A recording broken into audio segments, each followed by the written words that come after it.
My parents favored my brother as a rising star and blamed me when he lost his scholarship and wrecked my car. They went into massive debt to fix his mess while I refused to help and walked away completely for good.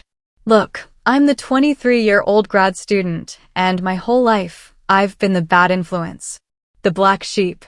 My younger brother, Ethan, he's 18, and for as long as I can remember, he was destined for greatness. Duke. Basketball scholarship. The whole 9 yards.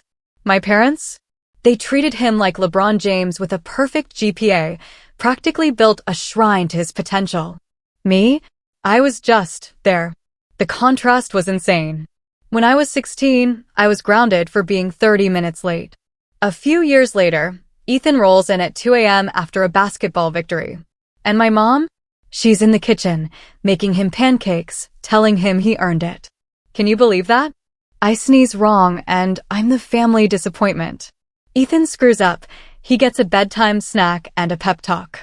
All the money, all the attention, all the praise, it was always for Ethan. My parents were so fixated on molding him into the perfect athlete, I felt like a forgotten extra in my own family's movie. Every spare dollar, every weekend, every single conversation revolved around his stats, his training, his tournaments. So, when it was my turn for college, what did I get? A shrug. Good luck, they basically said. No savings account, no campus tours, no financial planning. Nothing. If I wanted to go, it was entirely on me. And you know what? I hustled. I applied for scholarships like it was my second job. I stacked up part-time gigs all through high school, signed every loan form myself. I'd be at the kitchen table, filling out FAFSA paperwork, while my parents were out at Ethan's late-night practices, gushing in the family group chat about how promising he looked. When my acceptance letters finally rolled in, my mom actually suggested I take a gap year. Translation: we're not paying for it. I gritted my teeth. I got grants. I worked every single summer. Tuition, books, rent, all of it. If I wanted food in my fridge, it came from my paycheck, not theirs. The irony wasn't lost on me. They were telling everyone who would listen that Ethan was Duke-bound, while I was busting my ass just to keep the lights on in my crappy student apartment. Not a single dime for my education. Not because they couldn't afford it, but because every cent was funneled into gas money, private trainers, and custom sneakers for their golden boy. So yeah, every fee, every book, even the damn parking pass, all on me. Meanwhile, Ethan got SAT prep courses, all his meals planned out, and basically a personal chauffeur to practice. That's the staggering imbalance we're talking about here. Alright, so here's where the real circus began. Ethan's high school, get this, does random drug tests. And random enough that one day, it was finally Ethan's turn to pee in a cup. Now, Ethan's not exactly subtle about his habits. The guy smokes weed. Not every single day, but enough that anyone with a nose or a brain could tell. I knew it. His teammates knew it. Hell, I'm pretty sure even the dog knew it. So, boom. Test day. Positive for weed.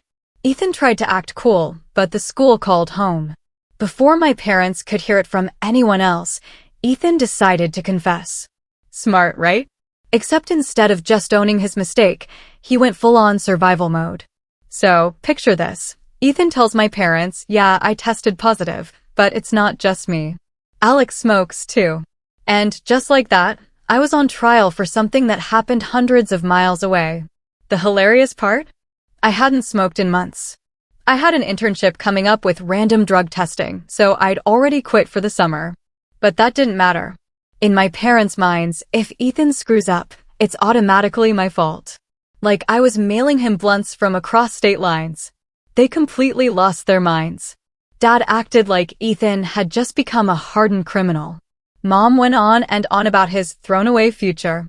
But the second Ethan dropped my name, the spotlight snapped onto me. I wasn't just the black sheep anymore. I was the evil shepherd leading their little lamb astray. Alex was always the bad influence, they'd say. Ethan wouldn't be doing this if he didn't see you doing it first. I'm sitting there on FaceTime like, hello. I live 500 miles away. The last time I saw Ethan was Christmas. But nope. Logic totally evaporated when my parents went into full panic mode. So, what was the grand punishment plan? For Ethan? An online drug counseling course. That's it. A glorified PowerPoint, I swear, with some dude droning about the dangers of weed. He probably clicked through it while munching on chips. Done. For me? They decided they were going to drug test me. Seriously? I live in a different state, pay my own bills, I'm doing my own thing, and they want to randomly drug test me whenever I come home, like I'm still 16 sneaking beers in the basement. And here's the kicker. If I failed their little home drug test, they'd take away my car. Now, it was technically theirs. They'd given it to me when I started grad school because I couldn't afford one. But I paid for everything. Gas, insurance, maintenance. Not a single dime from them. Yet, they held on to that "we own it" card like it was the nuclear launch codes. I actually laughed when they said it. My mom, trying to act tough, then slipped up and said she'd probably tell me in advance before they tested me. What's even the point then? It's not drug testing, it's just playing pretend. Meanwhile, Ethan was just sitting there, looking smug as hell.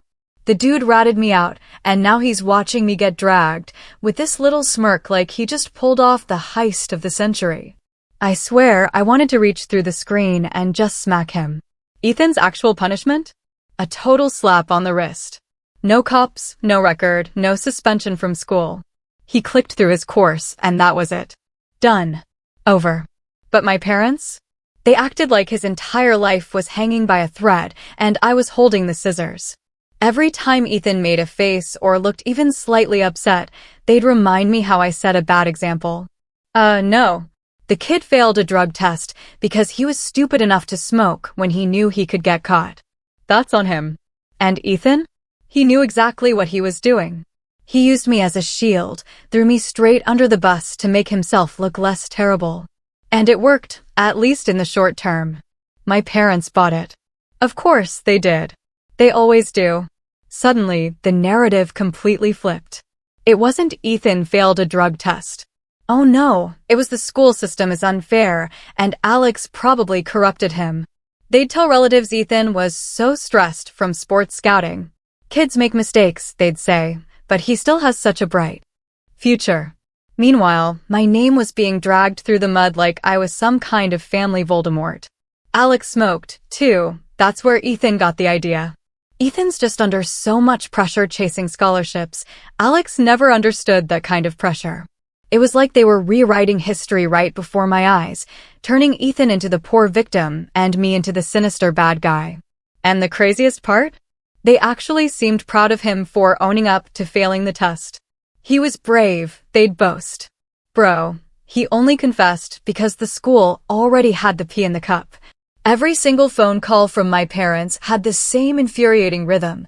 Scold Alex, reassure Ethan. My mom literally said to me, "We just want to make sure you don't drag your brother down with you." I'm in a whole other state, pulling 60-hour weeks at my internship, clean as a whistle because my job requires it. But sure, I'm the one sabotaging his varsity career from afar, apparently using telepathic blunts. Then came college acceptance season. And let me tell you, if there's one thing that defined my parents, it was Ethan's college prospects. It was their entire personality. My dad would bring it up in the grocery line. "Yeah, my younger boy. Duke's calling. Full ride, you know." Then, almost as an afterthought, "Oh, and my older son's in grad school somewhere, too." It wasn't just bragging, it was an obsession. They'd been grooming him for this Duke program since he could dribble a basketball. My mom? She was a full-time chauffeur, shuttling him to private trainers, weekend tournaments 3 towns over, nutritionists who probably charged more per hour than I made in a week. Dad would be out in the driveway at 6 a.m., rain or shine, rebounding shots for him like he was coaching the Lakers, not some lanky teenager with a decent jump shot. Every family decision, vacations, finances, even buying a car, it all revolved around what's best for Ethan's future. If he had a game, we canceled plans. If he had practice, dinner waited. The message was loud and clear. His education and basketball dreams weren't just his priority. They were everyone's priority. They'd put him on a pedestal so high I'm amazed he didn't get altitude sickness. That Duke scholarship? It was the crown jewel, proof that they'd raised him right, and that all those years of ignoring me were actually the correct parenting strategy. After that whole drug test fiasco, my parents went into full PR mode. They monitored Ethan like hawks, but also protected him at every turn. "We're not going to let one slip-up ruin everything," my mom would declare, like the universe itself had conspired against their precious son. And look, I get it. Drugs and competitive sports don't mix. One bad test can tank your eligibility. Colleges like Duke aren't about to risk their reputation on a kid who can't stay clean. My dad, after reading one article about athletes losing scholarships over weed, acted like Ethan had been caught trafficking heroin across state lines. Suddenly, his biggest fear wasn't Ethan's health, but that their golden ticket to a free education might just vanish. So, what did they do? Did they sit Ethan down and make him face reality? Of course not. Instead, they started rewriting history. To the school, it was a false positive. To the neighbors, kids make mistakes. And when it came to explaining why Ethan might have tried weed in the first place, oh, they had the perfect scapegoat. Me. You know, Alex smoked too. That's probably where Ethan picked it up. Ethan's just under so much pressure chasing Duke. Alex never understood that kind of responsibility. I swear, they were bending reality in real time. Ethan failing a test somehow became another opportunity to remind me I was the family disappointment. The messed up part? Ethan loved it. He swaggered around the house like he'd made some heroic sacrifice, not just failed a basic urine test. He even said to me on FaceTime, smirking, "They think you're the reason I tried it." Thanks, man. You really took the bullet for me. Oh, buddy. Keep thinking that. Keep smoking, too. Because while they were treating you like a misunderstood prodigy, I knew something you clearly didn't. Those top athletic programs test harder than your high school ever did. And unlike mom and dad, they don't make excuses. And here's what really cracked me up. They were still threatening to drug test me every time I came home. Ethan's the one who failed, but I'm the one who might lose my car if I don't pee in a cup on command. It's like if your dog pees on the carpet and your parents put you in the crate. The sheer irony was astounding. The kid who actually screwed up was coddled, while I, hundreds of miles away, was somehow the bigger threat. Ethan, meanwhile, was living it up, completely untouchable. You could see it in his smug, cocky swagger, like he'd found a cheat code to life. He'd even joke, "Man, thanks for taking the heat. They really think you're the bad guy." I wanted to choke him through the screen. But I didn't need to say a word. I knew something he didn't. Colleges, especially those offering full-ride athletic scholarships, do not mess around with drug tests. I'd already had to pee in a cup for my internship, so I knew the drill. I told him straight up, "Bro, you better chill. They're going to test you when you get there." He just laughed it off. "Relax," he said. "They want me. They'll look the other way. You're just jealous." Yeah, right? Because that's how college athletics works, isn't it? They just wink-wink when you show up smelling like Snoop Dogg's tour bus. So, I just let him talk. I knew this was one of those situations where you don't need to say much. You just wait. And trust me, the wait wasn't long. Fast forward a couple of months. Ethan's senior year is wrapping up, and my parents are practically treating him like he's already on the cover of Sports Illustrated. Every phone call from my mom was the same broken record. Ethan's coaches are so proud of him. Ethan's scholarship is practically guaranteed. Ethan's going to do what you never could, Alex. Cool. Meanwhile, I'm grinding through grad school and a brutal internship that actually drug tests me. But whatever, I kept my head down. Then came the big day. His dream college required all incoming athletes to pass a physical and a drug screening. Shocker, right? I'd warned him months before. "Dude, they test you. Don't be stupid." He just smirked, hit his vape, and acted like he was starring in some PSA for bad decisions. Then came the email. My mom was ecstatic, gushing that the school emailed Ethan to schedule his test. She's on the phone with me, giddy, talking about how it's just a formality, and they can't wait to send out the acceptance party invites. I just said, good luck with that. Because what else could I say? Sure enough, Ethan failed. Not borderline. Full on. Like, dude probably hotboxed the bathroom right before the test. When my mom called me afterward, I swear she sounded like she'd just watched her favorite team lose the Super Bowl in overtime. They took back the scholarship, she choked out. They can't offer him a spot on the team anymore. I actually had to put the phone down. Not a little chuckle either. A full-on, Joker in the alley, belly laugh. Of course, my parents didn't find it funny. My dad went ballistic, ranting about how these schools are too strict and how Ethan's whole future is being ruined by one mistake. Mind you, this was the second test he'd failed in like 3 months. But sure, just one mistake. And guess what? They still somehow made it my fault. Ethan couldn't pass the blame this time, but my parents looked me dead in the eye and declared I'd been a bad influence. Never mind, I was 2 states away, busting my ass to cover my own tuition and rent without a dime of their help. Nope. Ethan failing a drug test was because of me. And then, as if that wasn't insulting enough, my dad had the audacity, the sheer nerve, to suggest I give them money so they could make a donation to Duke and smooth things over with admissions. That was his brilliant plan. Not to hold Ethan accountable, not to let him face consequences, but to try and bribe Duke to take him back with my hard-earned cash. It wasn't that they didn't have money, it's that every extra dollar always went straight into Ethan's sports pipeline. Priorities, not poverty. Ethan, meanwhile, was devastated. But not because he regretted smoking. Nah, he was pissed he got caught. He stomped around the house like Thanos had just snapped his scholarship away. My parents acted like the world had ended. And I guess, in their heads, it had. Their golden child's entire identity was tied to that scholarship.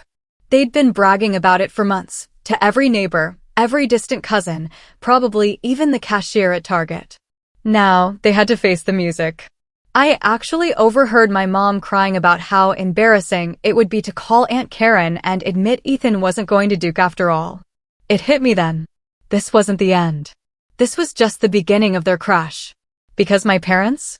They weren't about to accept that their golden boy had messed up his own life. Oh no.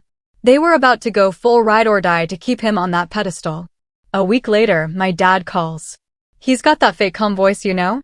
The one he uses when he knows he's about to deliver terrible news but wants to spin it. So, we've been talking with Duke's admissions office, he says. You know that idea we talked about earlier? They said if we make a generous enough donation, they'll probably overlook this little hiccup with your brother. I burst out laughing. I honestly thought he was joking. Like, haha, good one, Dad. But nope. He doubled down. We're going to need you to pitch in, he actually said, since you're not doing anything important with your money anyway. You've been paying your own way through grad school, right? Well, just think of it as helping your brother get the future he deserves. My brain just buffered. Like an old dial-up modem trying to connect. They never gave me a single dime for college.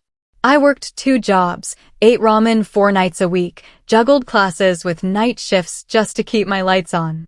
And now, after years of ignoring me and throwing every single spare penny at Ethan's sports obsession, they wanted me to cough up my hard-earned cash so they could bribe Duke to take him back. I told him flat out no. Absolutely not.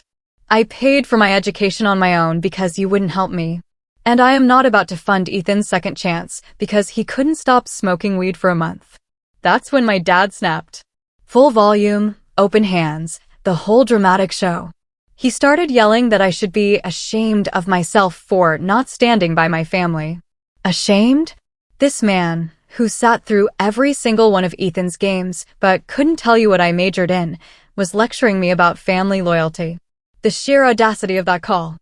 I had to hang up before I said something I couldn't take back. And they did it. They took out loans. Co-signed everything. Panicked about interest rates like they'd just discovered math. Suddenly, every conversation was about how tight things are and how we all need to make sacrifices for the family. By we all, of course, they meant me. Because here's the kicker, I'm in grad school on a full ride, but I still cover my rent, bills, groceries. My internship actually pays. So I'm not calling home asking for money. But now, they're telling me you should think twice about visiting home. Gas is expensive, Alex. Hilarious, considering I pay for my own gas. But apparently, I'm supposed to feel guilty for not chipping into Golden Boy's backup plan. Meanwhile, Ethan was still puffing away. He wasn't even hiding it anymore. I heard from a friend that he literally went to a grad party the weekend after losing the scholarship and got high again. When I brought it up, he just shrugged. It's fine. Mom and Dad will take care of it. And he was right. They always do. Except now I could see the cracks. My mom was stressing about bills. Dad was suddenly working late, even Saturdays, just to cover payments. They were arguing about money, something they never did in front of us.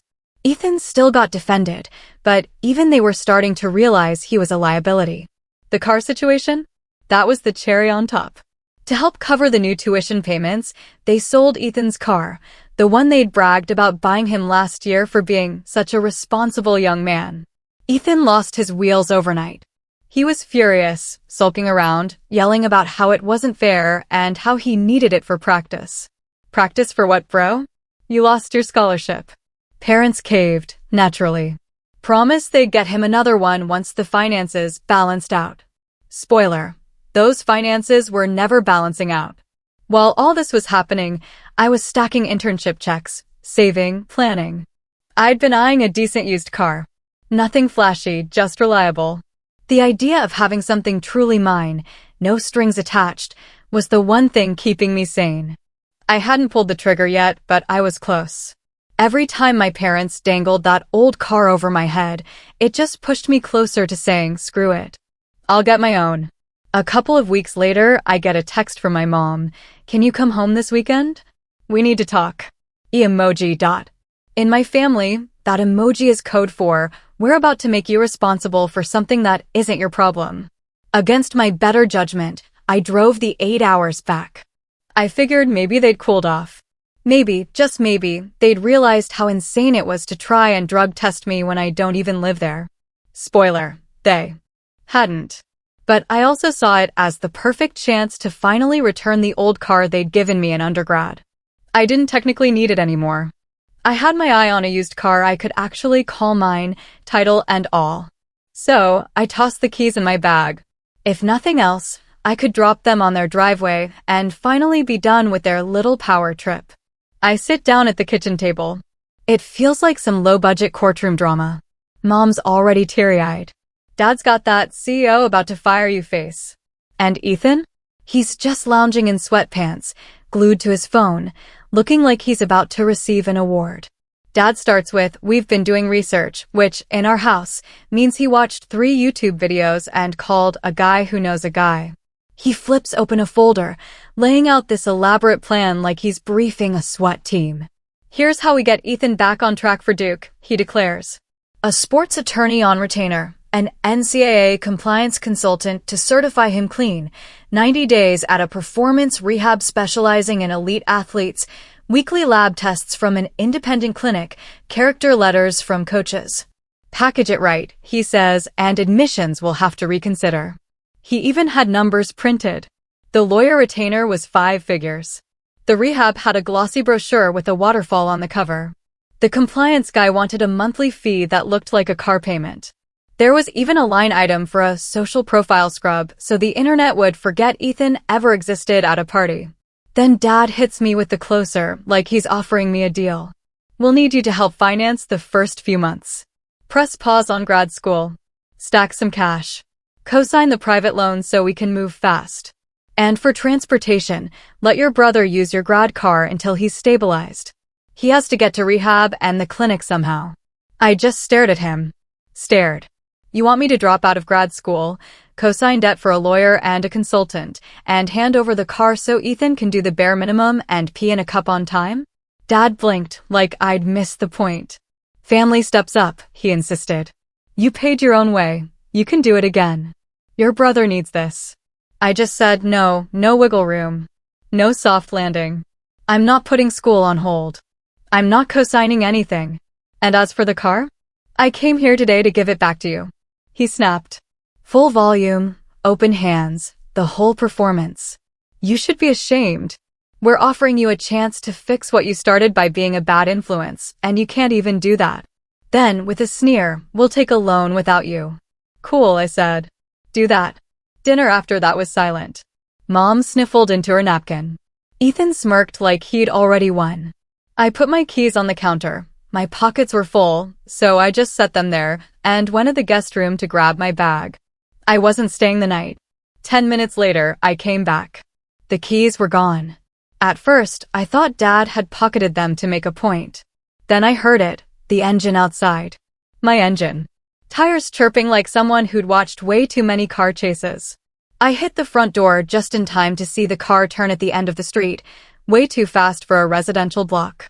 My mom, ever the enabler, goes, "He just needs it for the clinic." Like that explained why her son, with a history of failing drug tests, was joyriding at 9:40 p.m. on a Sunday. I grabbed Dad's truck, didn't ask, just took it, and followed the route to the main road. Night air, empty lanes. Then, hazard lights up ahead. A crowd of kids in hoodies, one waving his arms. The car was nose first into a light pole. Hood folded, smoke hissing. Both airbags popped like busted marshmallows. Ethan was on the curb, clutching his leg and swearing, pupils dinner plate huge, reeking like a skunk rolled through a pine forest. One of his buddies kept saying, "Bro, you said you were fine to drive." EMTs strapped him to a board.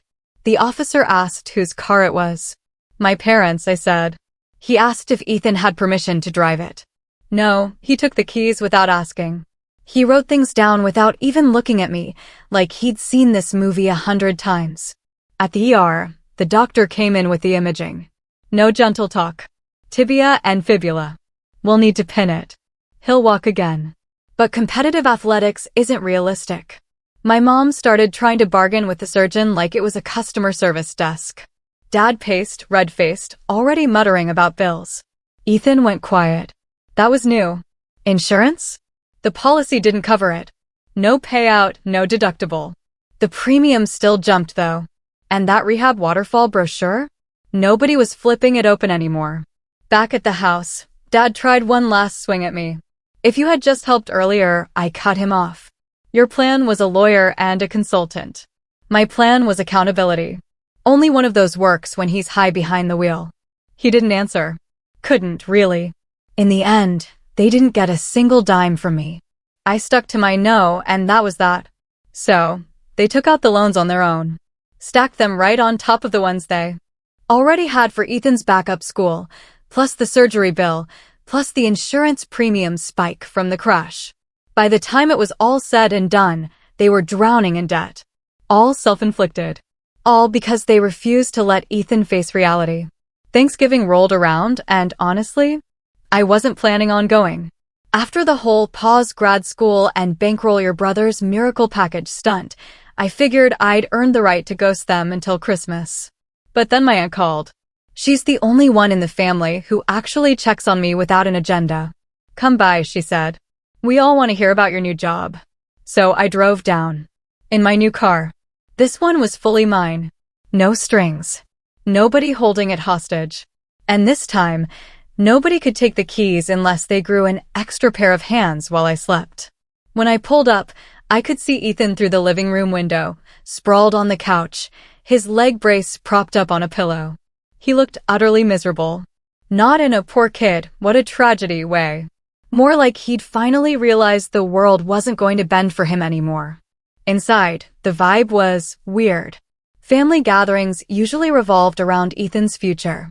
Dad bragging, Mom gushing, Ethan grinning like a politician at a fundraiser. This year? Silence. My dad looked 10 years older. Mom had stress lines carved into her forehead. And Ethan barely said a word. Dinner started with awkward small talk. Then my uncle, bless his directness, finally asked, "So, how's Duke?" "Thought you guys were all set." You could feel the oxygen drain from the room. Mom fiddled with her napkin. Dad cleared his throat, mumbled something about plans changing and exploring other opportunities. Ethan just stared at his plate, like the mashed potatoes held all the answers. And then my aunt, a true legend, decided to stir the pot. She looked right at my dad and said, "So, how's all that tuition working out?" "Must be tough with Duke off the table." You could have heard a pin drop.